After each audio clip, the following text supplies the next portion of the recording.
Our first question for our panel is, how did you come up with the idea of using video to connect with your audience? Claire? Pretty much, I think it was just three friends deciding we would have some fun. And so Emma Sterner Radley and Amanda Radley and I hung out quite a bit, and we were just like, we should do this, it'll be fun. And so we set up We Should Be Writing, which Amanda did most of the work for, thankfully.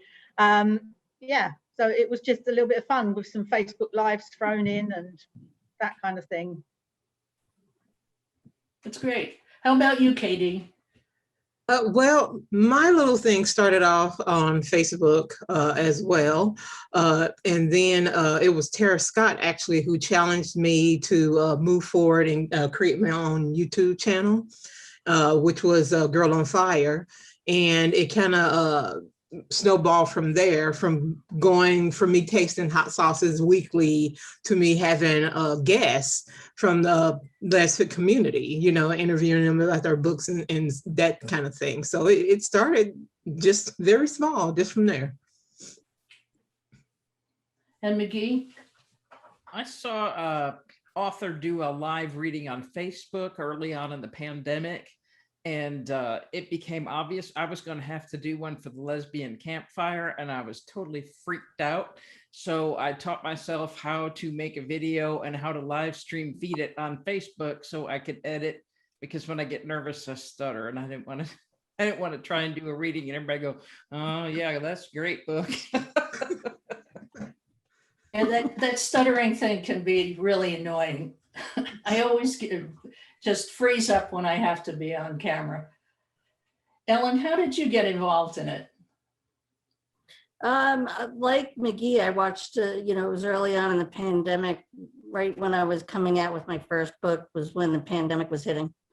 So I'd watched somebody do a book launch, and I talked to another author who had the idea for the book launch. And from there it grew into finding other programs and other ways to interact with people, such as, animation through Doodly, recordings and stuff like that, book trailers. So it was all different aspects that you could do. Lauren, how does an author using a video presentation help you connect with that author?